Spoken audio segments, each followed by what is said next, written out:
Anchor Shyamala గారు పవన్ కళ్యాణ్ని PPT Pithapuram పీఠాధిపతి అని చెప్పి కామెంట్లు చేసింది.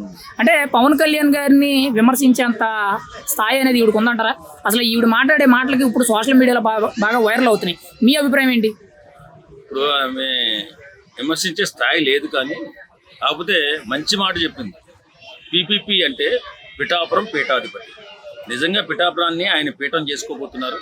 ఖచ్చితంగా పిఠాపురం అనేది ప్రపంచ స్థాయిలో గుర్తింపు పొందడానికి కారణం ఈరోజు పవన్ కళ్యాణ్ గారు అని చెప్పి ప్రతి ఒక్కరూ కూడా పిఠాపురం గురించి చెప్పుకున్నారు. కానీ ఈ శ్యామల వైఎస్ఆర్సీపీ అధికార ప్రతినిధి, సిగ్గు విడు సీవు నిద్ర ఏం లేదు. మొన్ననే పంజాగుట్ట పోలీస్ స్టేషన్కి వచ్చి మన బెట్టింగ్ యాప్ని ప్రమోట్ చేసిన కేసులో వచ్చి సంజయ్ ఇచ్చి వెళ్ళిన ఈ మహాపతివ్రత శ్యామల కూడా పవన్ కళ్యాణ్ గారి గురించి మాట్లాడడం. పవన్ కళ్యాణ్ గారు దేశంలోనే అవినీతి లేని రాజకీయ నాయకుడని మొన్ననే నెంబర్ 1 స్థానంలో సర్టిఫికేట్ పొందినటువంటి గొప్ప వ్యక్తి పవన్ కళ్యాణ్ గారు. అలాంటి వ్యక్తిని కామెంట్ చేసి వీళ్ళు దీపం చుట్టూ చీడపురుగుల్లా తిరుగుతూనే ఉన్నారు. ఏదో రోజు మాడి మసి అయిపోతారు.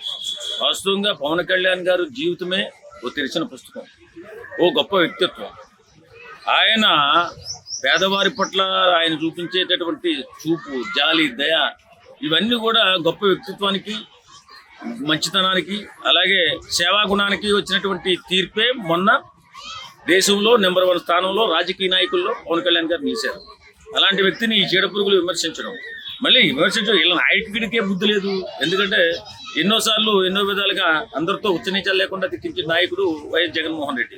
ఇప్పుడు ముఖ్యంగా వైఎస్ఆర్సీపీ పార్టీలో గతం వెళ్ళిపోయింది. అంటే గత 5 ఏళ్ళు కూడా ఇలా సోషల్ మీడియా ముందుకు వచ్చి మాట్లాడే వాళ్ళు అందరూ ఇప్పుడు మాట్లాడలేదు. ఇప్పుడు కొత్తగా యాంకర్ శ్యామల గారు కానీ ఇంకొంతమంది కానీ కొత్తగా మీడియా ముందుకు వచ్చి మాట్లాడుతున్నారు. అంటే తరం మారిందనుకు వచ్చా వైఎస్ఆర్సీపీలో తిట్టేవాళ్ళు కుక్కకి బిళ్ళ కడతారు కదా, అలాగే దీనికి అధికార ప్రతినిధి అని ఒక చిన్న పదవిని అంటగట్టారు. కాబట్టి సూర్యుడి మీద ఉమ్మేయడానికి ప్రయత్నం చేస్తుంది. ఈ పవన్ కళ్యాణ్ గారితో పెట్టుకున్న ఎవరైనా సరే సర్వనాశనం అయిపోతారండి. ఎందుకంటే ఆయన మంచి గుణం అలాంటిదే, దైవగుణం, అలాగే సేవాగుణం. ముఖ్యంగా మనిషిలో మానవత్వం, సేవాగుణం ఉండాలి. అది ఖచ్చితంగా రాజకీయ నాయకుల్లో కానీ ఫిల్మ్ స్టార్స్లో కానీ మానవత్వంతో కొంచెం సహాయ సహకారాలు చేయాలి. ఎందుకంటే సమాజంలో కొంత పేదవాళ్ళు ఉంటారు, కొంతమంది అభాగ్యులు ఉంటారు. వాళ్ళని శారదీసి సేవ చేసినట్లయితే వాళ్ళకి మంచి గుర్తింపు వస్తుంది. ఇలాంటి చీడపురుగులు మాట్లాడినందువల్ల పవన్ కళ్యాణ్కి ఎలాంటి చెడ్డ పేరు రాదు, ఎలాగ తగ్గిపోరు. ముఖ్యంగా యాంకర్ శ్యామల గారు మాట్లాడుతూ మళ్ళీ ఆంధ్రప్రదేశ్కి పూర్వ వైభవం అంటే మంచి అభివృద్ధి, మంచి సంక్షేమం, పూర్వ వైభవం రావాలంటే జగన్మోహన్ రెడ్డి గారే వస్తారు, ఆయన వచ్చిన తర్వాత జరుగుతుంది అంటున్నారు. అంత వాస్తవం ఉందంటారు అందులో? జగన్మోహన్ రెడ్డి అనేవాడు ఇక జీవితంలో ముఖ్యమంత్రి అవడం అనేది కళ. ఎందుకు చెప్పిన, ఆయన రాజన్న బిడ్డ, చాలా తెలివితేటలు ఉన్నాడు, యువరక్తం అని చెప్పేసి పోరాటం చేసి, నాలాంటి వాళ్ళు కూడా పోరాటం చేసి 151 సీట్లు ఇచ్చి అధిక మెజార్టీతో గెలిపించాం. కానీ అతను ఏం చేశాడు? పరిపాలన చేతకాక సంక్షేమం ఒకటే పరమావధిగా ఎంచుకుని రాష్ట్రాన్ని సర్వనాశనం చేశాడు. 2-3 వ్యవస్థలను అయితే ఎందుకు పనికిరాకుండా చేశాడు. ఏది పంచాయతీ వ్యవస్థను కానీ, రోడ్డు రవాణా వ్యవస్థను కానీ, తర్వాత అలాగే సాఫ్ట్వేర్ కంపెనీస్ కానీ, ఏ ఫ్యాక్టరీ కూడా వచ్చిన దాఖలాలు ఏం లేవు. కేవలం సంక్షేమం, బటన్ నొక్కడం, పేదవాళ్ళకి, ఉన్నత వర్గాలకి, 2 వర్గాలకి వెళ్ళాయి అనమాట. అంటే కడుపు నిండినోడికి వెళ్ళింది, కడుపు నిండనోడికి వెళ్ళింది. కాబట్టి ఆ రకంగా కొంత దోపిడీ జరిగింది. కాబట్టి అతను సంక్షేమం ఒకటే ఎంచుకున్నాడు. కాబట్టి అతను పరిపాలనకి పనికిరాడు, పరిపాలన చేత కాదు అని నిర్ణయించే ప్రజలు 11 సీట్లు పడవు.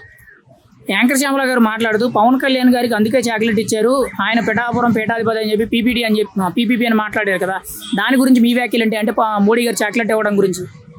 శంకర జాతి శ్యామల గురించి మనం మాట్లాడి టయాన్ని వేస్ట్ చేసుకోవడం. ఎందుకంటే అలాంటి వ్యక్తిత్వం లేని మనుషులు, ఎవడో గొప్ప వ్యక్తి అనేది గుర్తించలేనటువంటి వ్యక్తులు, వీళ్ళ గురించి మాట్లాడి మనం టైం వేస్ట్ చేసుకోవడం వేస్ట్. ఎందుకంటే అలాంటి శ్యామల దిగజారిపోయినటువంటి వ్యక్తి మాటలు మనం పట్టించుకుని అవును విమర్శలు చేసి మనం బాధపడటం తప్ప అంతే వేరే మార్గం ఉండదు. కాబట్టి ఆ పనికిమాలిన శ్యామలను పక్కన పెట్టేద్దాం. ఒక మాటలో యాంకర్ శ్యామల గురించి మీరు ఏం చెప్తారు? కొత్తగా వచ్చారు, మరి కొంత మీడియా ముందుకు వచ్చి హల్చల్ చేస్తూ పవన్ కళ్యాణ్, చంద్రబాబుని, నారా లోకేష్ని గట్టిగా మాట్లాడుతున్నారు. కాబట్టి మీరు ఒక మాటలో ఏం చెప్తారు యాంకర్ శ్యామల గురించి? నాయకుడు ఎంచుకోవడంలో ఎలాంటి వాళ్ళు ఎంచుకుంటాడంటే మురుక్కాలం లాంటి నోరు ఉన్నటువంటి వ్యక్తుల్ని ఎక్కువగా ఎంచుకుని వాళ్ళకి పదవులు ఇస్తాడు. అలాగే రోజా కానీ శ్యామల కానీ ఈ పాసినోరు వాళ్ళతోటి మాట్లాడించి ఆ పార్టీని అతపాతాళానికి తొక్కేయడానికి ఇలాంటి వాళ్ళని ఎన్నుకుంటారు అనమాట. కాబట్టి ఈసారి 5కి పడిపోతారు.